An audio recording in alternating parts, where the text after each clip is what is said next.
Já, takk fyrir. Já, góðan daginn. Gott að sjá ykkur öll hérna. Ég ætla að deila með ykkur persónulegri reynslu, en ég held að það þurfi ekki að vera triggervarning eða neitt svoleiðis á henni. Ég ætla bara að lesa þetta upp, sko. 4 fyrstu árin mín ólst ég upp hjá pappa og mömmu ásamt bróður mínum sem mamma átti fyrir.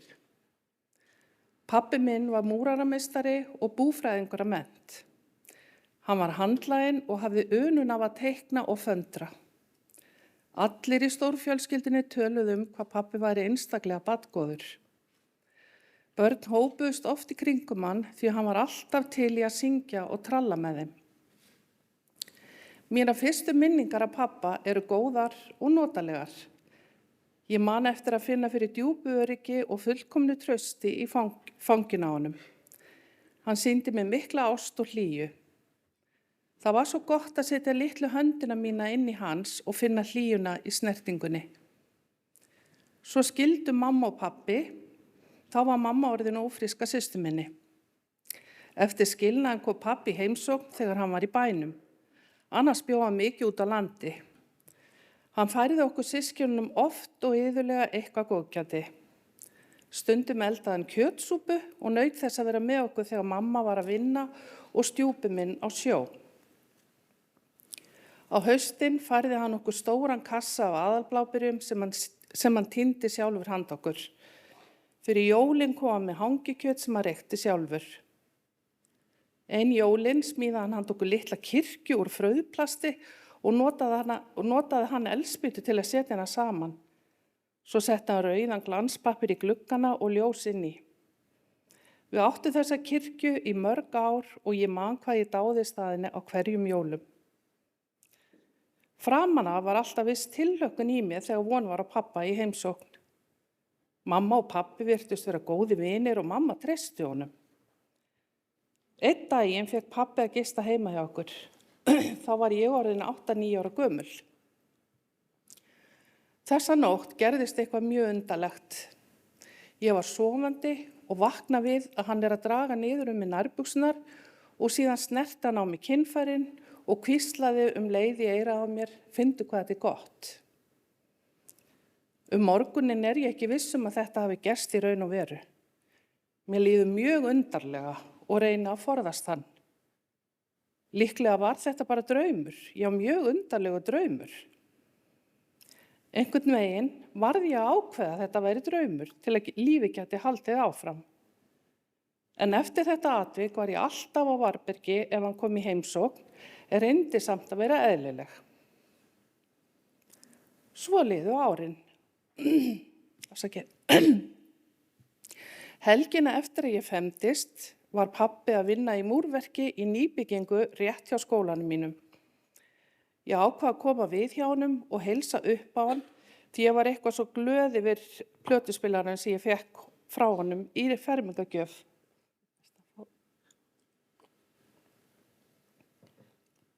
Ég búin að vera með vírusin sem allir með. Ég stoppaði stutt við.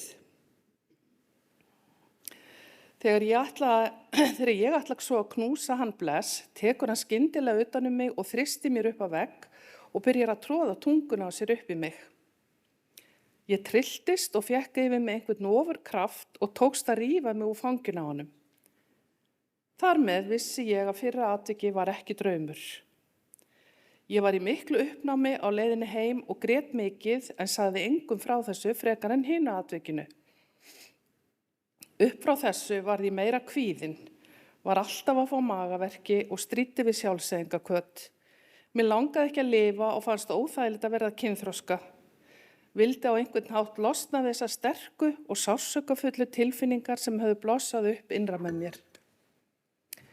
Eina leiðin til að halda áfram að lifa var að aftengjast sjálfri mér. Ég varð áhorfandi að lífinu en ekki þáttakandi. Ég aftengdi mig án þess þó að geta stjórnað því. Ég varð að lifa af samskiptum við þig, pabbi.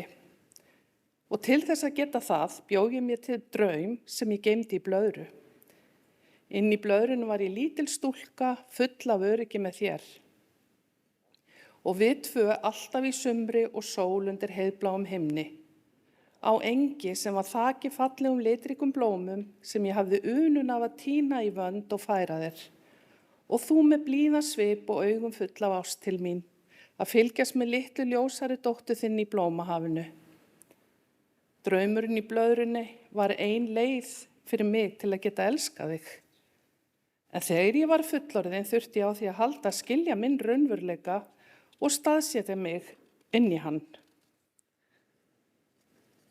Ég fór snemma að vinna í mér hjá sálfræðing og þegar ég var 25 ára ákvað ég að spyrja þig pabbi út í kynferðisofbeldið. Ég bauð þér í heimsókn og tók að leiða talinu að ofbeldinu en leið og ég minntist á það brá þér illilega og við það fór ég alveg í kerfi. Ég fann svo til með þér hvernig gat mér dottið í hug að setja þig í þá stöðu að fara að tala hvað þú hefði gert við mig. Og áður en þú gast svara nokkru bunaði ég út í skýringum. Skýringarnar sem ég fann fólust helst í því að þú hefði snert mig af því að þú var svo hrifin af mömmu. Þú gast ekki gleymt henni og svo framvegis. Ég varð einhvern veginn að hjálpa þér út úr þessum erfiðu aðstæðum sem ég hafði sett þig í. Kannski fannstu fyrir ákveðnu létti við mínar útskýringar, en ég hef auðvitað ekki hugmynd hvað þú hugsaðir á þessari stundu.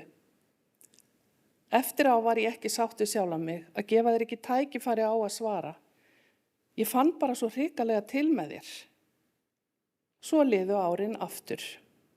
Ég hélt áfram að vinna í mér hjá sálfræðing. Ég fór að finna meir og meir fyrir hvað ég aftengdist tilfinningum mínum þegar þú varst í heimsókn. Mér leið eins og ég væri að leika eitthvað hlutverk. Það var ekki hjá því komist að eiga annað samtal við þig og krefjast svara frá þér. Aftur bauð ég þér í heimsókn, gaf þig kaffi og byrjaði svo að spyrja þig spurninga barnagirndina og níðingsháttin. Ég spurði þig hvernig þið liði þegar þú væri að misnota börn og af hverju þú gerði það og hvernig þið liði eftir á. Færið ekki samviskubit? Gerir þú þér ekki grein fyrir að þú ert að brjóta lög og gæti farið í fangelsi fyrir það?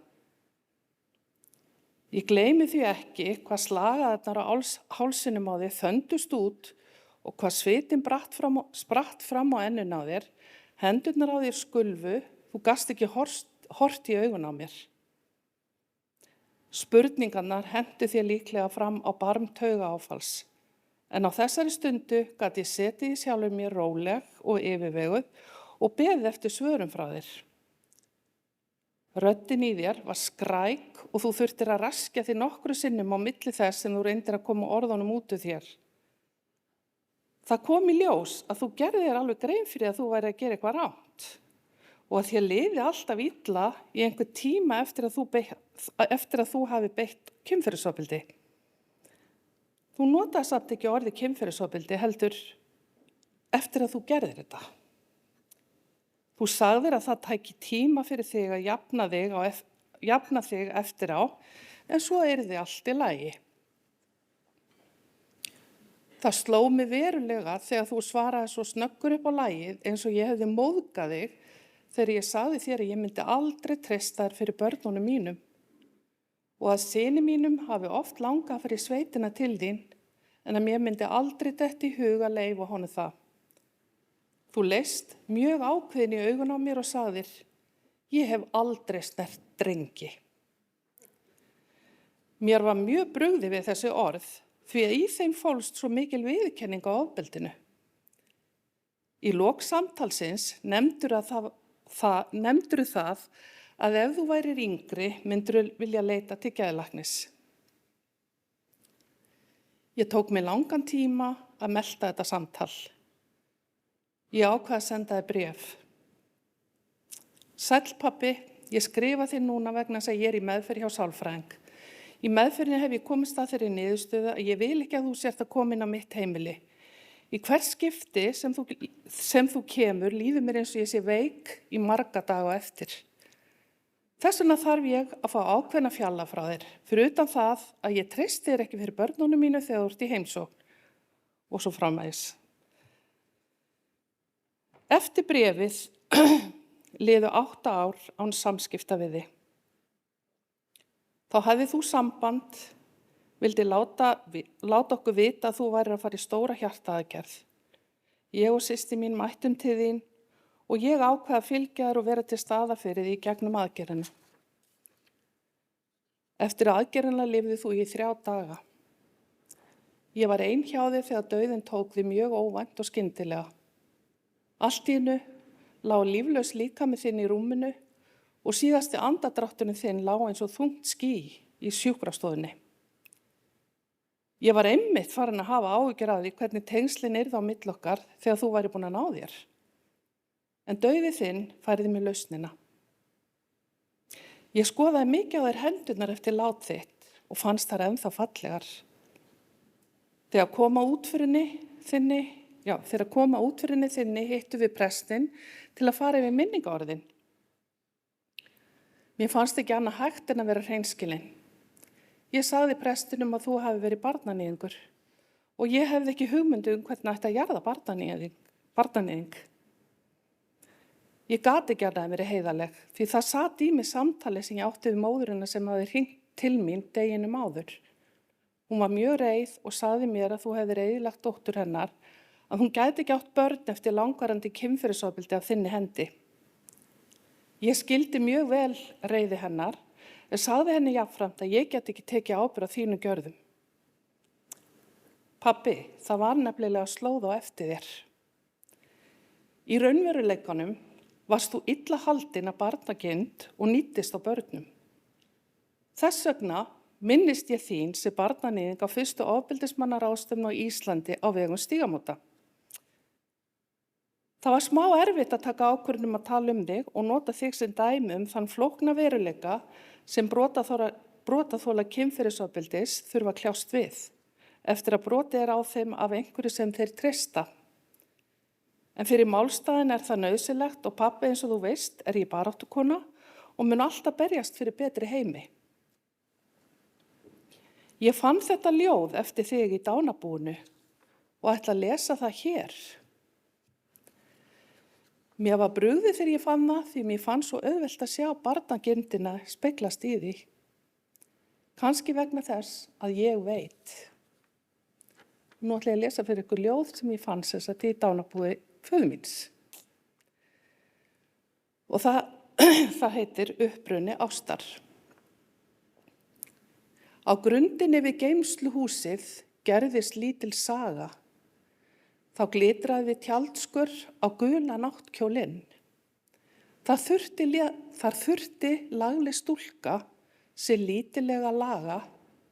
Hún lagði litlar hendur á létta koddann minn.